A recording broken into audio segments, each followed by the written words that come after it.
Welcome to Soul Tea Speaks, where we bring you motivational messages to help guide you on your spiritual path and journey to enlightenment, alignment, and awakening.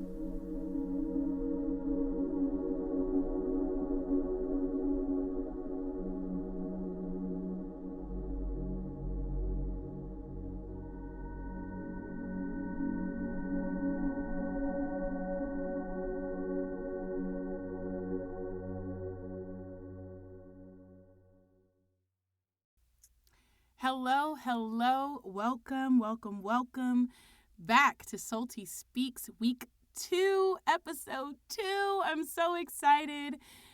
I want to say that Episode 1 went off without a hitch, but that is a major lie. I had some issues with YouTube and a couple of other things, but new venture, new problems, new things to learn how to do. So I am still very much encouraged. The episode did eventually get posted on all of the differing platforms.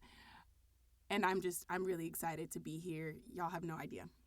Once again, thank you for tuning into Soul Tea Speaks. The intro you just heard is credited to Jesse Gallagher. Don't know him personally, but shout out to him. The song is called Thin Places from his album, The Inner Sound. So if you like it, go look that up. My name is Akili. If this is your first time here, I am your host and the creator of Soul Tea Speaks.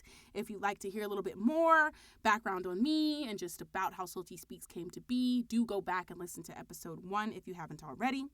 If you caught episode 1, you can think of this like a little bit of a follow-up or a continuation of our previous message, which, to remind us all, is to affirm your soul mission. Your soul mission being that one thing that you cannot live and do without. So, this week's message is to metabolize your ambition. I'll say that again for everybody in the back. Metabolize your ambition. What does that mean, Akili? Okay, so the literal definition of metabolize is to process, digest, go down, to turn into fuel or energy, right? And the concept of this came out of a conversation that I was having a couple months back with a group of theater professionals after this stage reading, this blocked stage reading that I did. And one of the ladies named Sherry, she asked about how, as a writer, she stays motivated to write and be satisfied with her work. And she was asking me, how, me and the group, how do you guys manage to stay satisfied with what you're creating and stay motivated in the space of creation and not be so in your head about it? And so, what I told her was the important thing to ask yourself is what you're creating and why you're creating it. And the baseline of that is your ambition, right? And so we are ambitious because we are passionate. And that's a little risque to say because a lack of ambition could be considered almost parallel to a lack of passion, which isn't necessarily always the case. But at the end of the day, our ambition is fueled by passion. However, they can be mutually exclusive, okay? So Sherry talked about how she struggles to write because she feels like her work isn't good enough. And so I asked her, what qualifies as good enough? Who says it has to be quote unquote good? And why is it when we are creating, we always have to feel like if it's not the product that we want, or if it's not the product that we are expectant of, then, or if it's not going to be what we want or going to be what we are expectant of, then we shouldn't create it, right? Like, who trained us and taught us to feel that way? Because I know a lot of us do, and I know that I went through a phase personally where that's how I felt, where it was like, well, I'm not feeling very great right now, so whatever I create, it's not going to be that good, so there's no point in me doing it. Regardless of how I feel about it, regardless of how passionate I am about it, regardless of even, sometimes I would even battle against my own desires to want to create for the sake of feeling like if I'm not in that perfect emotional space or what have you, that it isn't going to be worth it. And so sometimes we're our worst critic. But the point is that Sherry basically quit writing due to a lack of motivation from her own subjectiveness, which is so interesting to me. So how does this little anecdote pair with metabolizing your ambition? All right. So in this example, Sherry has stopped her own ambition's digestion by choosing not to, quote unquote, eat. All right. So I'm going to break that down. I had a lot of fun concepting this and typing this out to prepare for this week. So by eat, when I say that she stopped her own ambitious digestion by choosing not to eat, what I'm saying is picking up and just making something without judgment. That's what I mean by eat, right? Like not having to examine the plate, smell what's on it, tilt it sideways, back and forth, get all the ingredients, just consuming it because you're hungry. We get into our heads, we so easily get into our heads about the outcome, right? That we stop having fun. And we stop creating just because it's worth it to create. No matter what it looks like or what it is or what other people think about it, right? That's completely irrelevant to just making the decision to do the thing. So as it goes back to metabolizing our ambition, all right? So to remind us, the definition of metabolizing is to process, digest, go down, turn into fuel or energy. That I really want you guys to make a note of that. Turn into fuel or energy. And our ambitions, our passions, right? Those things that make us get up every morning and go with a smile on our face. The things that keep us going. The things that give us the wherewithal to say, okay, I hate this job that I have to get up and go to every day to pay my bills, but it's worth it if it's going to help me fund and finance and get me in a comfortable place to be able to do the thing that I want to do most. So when I say metabolize your ambition, what I'm really saying is giving yourself what you need to fuel the thing that makes you feel most fulfilled. Giving yourself what you need to fuel the thing that's going to make you feel most fulfilled. So how do we do that? Well, one, we do that by getting out of our heads. Staying away from that logical mind that tells us that because of where we are, because of how we feel, because of what my mom said, or because of what that one teacher said in fifth grade, or that professor said in my college English class, whatever the case may be. Not getting so wrapped up in those outward things. Because here's the thing about it, y'all, okay? Any sort of outward what's the word I'm looking for? Any sort of outward, English is hard some days. It's Saturday. Outward influence. Thank you. Thank you, Spirit. Any sort of outward influence, most of the time has nothing to do with you. Let's just call it what it is. Most of what other people think about you has nothing to do with you. Most of what other people think about what you create has nothing to do with you. And most of the things that people think has nothing to do with you. Sometimes yourself included. You are motivated by this little voice in your head that has been grown and developed out of all of the things that other people have said to you. Like, really think about that for a second. How many times have you found yourself saying, oh, I can't do that because of what somebody else said to you? I know for sure I have definitely found myself on multiple occasions, keeping myself from pursuing my dreams or pursuing whatever it is. Even something as simple as, oh man, I'm not going to go eat a slice of cake today because somebody told me that my jeans were a little tight.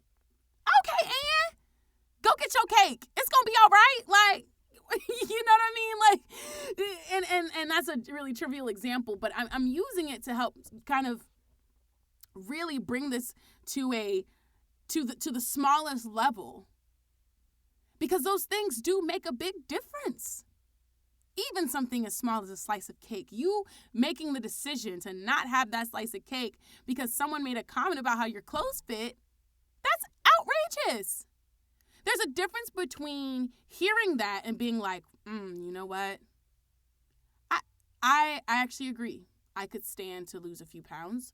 So I'm going to I now have an ambition about wanting to lose weight and get in shape. So I'm going to metabolize that by creating a workout schedule. I'm going to metabolize that by setting a daily alarm to remind me to work out. I'm going to metabolize that by talking to my health and wellness friends and getting a plan that works for me. Y'all see where this is going? Y'all see how this is working? So that is most especially so important when it comes to the things that are going to make you your best self. The things that make you most happy, the things that make you feel the most joy, your dreams, your passions, your career choices, whatever those things may be that drive you, that get you up every morning, that make you feel whole. Those are your ambitions. And you metabolize those by giving yourself permission. Bottom line, give yourself permission. You are too busy letting other people tell you what you're allowed to do. And that's crap. That is pure crap. You are now in your own way because you allowed someone else to stand in front of you and tell you that you couldn't walk through them. That's crap. You let somebody build a wall in front of you and convince you that you couldn't go over it. That's crap. And that is how you stay stagnant, and that is how you stay still. And I do believe that the majority of, from a mental health standpoint, the majority of our negative self-talk, I do feel genuinely comes from a place of things that were said to us or instilled in us, or things that groomed us as younger people, younger children, when we were most impressionable, or in times in our lives when we were very vulnerable to what other people had to say, or if we were very trusting of someone who did not have our best interest, and they may or may not have known that. A lot of that comes from trauma, pre who you are now, pre who you were ever going to become. And again, that has nothing to do with you. So let it go. Let that go. Who gives a crap what your mom told you when you were 6 years old? And I don't say that to diminish it by any means, because I myself am still dealing with a lot of personal trauma that I am, I want to say that I'm in therapy for. I've been in and out of therapy for, and the reason I'm not in therapy now has nothing to do with the fact that I don't like therapy. It just has everything to do with healthcare and money. That's a different subject. But the point is, I do a lot of my own shadow work, and I do, a lot of my own self-improvement work, because I don't have the resources and the means to get the therapy that I need right now, or the therapy that I ideally would want right now. But I'm instilling my own personal discipline to make sure that I grow into the person that I want to be, and that I grow past all these traumas that are keeping me from becoming the person that have always been, right? The person I've always been. And that's another thing I really, really want y'all to take from this. You are perfect. You are literally perfect. You are perfect exactly the way you are.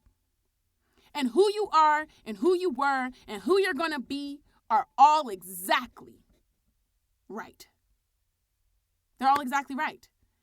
Because just like, so I'm an actress, and I'm working on a show called Lady Day Emerson Bar and Grill, where I get to play Billie Holiday at her last concert. And one of the lines that she says is that she says, what they don't know is that you can only be who you are by the way of where you've come from. Doesn't matter if it's good or bad.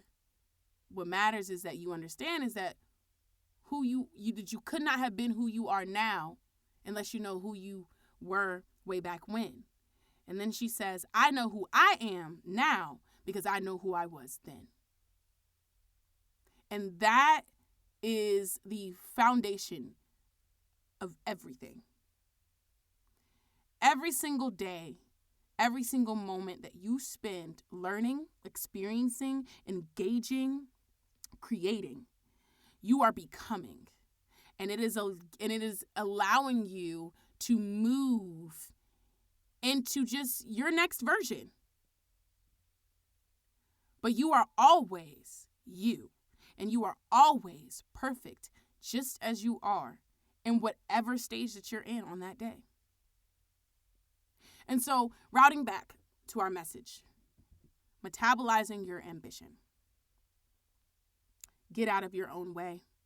Stop allowing people to make you believe that you are not capable of or not worthy of putting the time into yourself.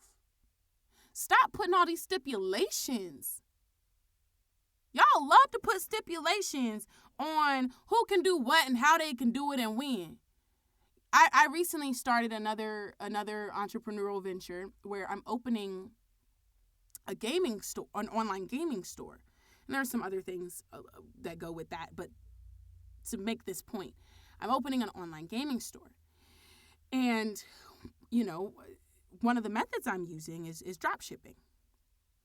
And I, was doing my research, and I watched some videos on drop shipping and stuff like that. And there was a guy that said, if you don't have $2,000 to $3,000, don't even bother, because you need to test these products. You need to do this. You need to do that. All these things, right? And there were a few other things that he said that absolutely could have for sure discouraged me, because I don't know about you, but I'm not sitting on $2,000 and $3,000. Maybe one day, but right now I'm not. So I could have absolutely taken that information and thought to myself, oh man, he's right. I can't fund this. How am I going to be able to test these products? How am I going to be able to da-da-da-da-da? But then I had to remember, what am I doing? Who am I? I am working with and selling products that I know. I know these products because I use them. I am a gamer to my core. That is who I am. It is a part of my identity. I am very sure of myself, and I'm sure of what I'm looking to give and provide, the service that I'm looking to provide, and the products that I'm looking to provide. I am sure of them because I've used enough of them to know better. Additionally, it's not just, I'm also creating products. I'm doing apparel. I'm just doing my own designs. I don't need a full testing team to handle that. And so I say all that to say that could have absolutely been a moment where I was allowing a limitation or a stipulation, a general, let's be very clear, a general stipulation. Because people in society make generalizations all the time about, if you don't have a degree, you can't do this. If you don't have this, you can't do that. If you don't at least, have training in this, then you shouldn't go do that. Or if you don't at least know your ABCs, and you probably shouldn't, you don't know your ABCs, there's probably not a whole lot you should be doing. But my point is, you get my point. These general stipulations. But honestly, people do crazy stuff all the time. Every person has a different path, and no one person's going to get there the same way. Just not. That's just not how we are wired. That's not how we're built. And that's not how life is. So, you have to be willing to feed yourself. You have to know what is for you is for you. You have to know that you are the best person for the job. You just have to know that. You can't waver in that. You can't be unsure. And when you're sure and your ambition is solid, you make a plan, you get up and you go do that thing. I don't care how long it takes you. You go and you keep going. You keep going. I don't know if you guys can hear my cat mewing on the outside of this door. I kind of hope you can. But he can hear me talking. In any case, you get up and you go. You commit every single day, no matter what. And that is how you do what I call metabolizing your ambition. That is how you do that. By refusing to take no from an answer. No for an answer. I think I said that. Not sure. Refuse to take no for an answer. Even from yourself. Especially from yourself. Over time, it gets easier from other people, but it gets real hard from yourself. So that's all I've got for you guys. Thanks so much for tuning in. As always, again, I'm just so blessed and so honored to even be able to even have the resources to be able to do this and talk with you guys weekly. And it really is becoming a highlight of my week. So thank you again. Remember, last week we are affirming our soul mission. This week we are metabolizing our ambition. All right. So I would love to hear, Facebook, Instagram, Twitter, all platforms, whatever, like come online, whatever your favorite social media is. Let me know, what are you doing this week? What are you doing this month to help metabolize your ambition? What are you doing to affirm your soul mission? How are you staying productive? How are you keeping those negative voices out of your head? How are you, how are you deflecting the negative self-talk? Those are the kinds of things I want to know about. That's what we want to hear this week. And you never know. Your story could really motivate and influence someone else. Truly. That is all I have for you folks. We are on Instagram, Twitter, Facebook at Soul Tea Speaks. You can also email me if you have a podcast episode you're interested in hearing, or you are interested in being a guest or anything like that. The email address to reach out is whatsthetea@soulteaspiritual.com. I'll say that again. whatsthetea@soulteaspiritual.com. And you could also find that email address on Instagram and Facebook. I don't think I have it on Twitter. But that's the email address. And you can find it on Instagram and Facebook. So, like I've said, that's all, folks. Really, really, really, I can't say enough how much I appreciate y'all just for tuning in and listening and supporting the podcast. Thank you so much. I hope that I am giving back to you all just as much as you're giving to me just by listening. So, that is Akili here with your tea for the soul. So sip it while it's hot and don't let that steam roll. Check y'all next week. Akili out. Bye.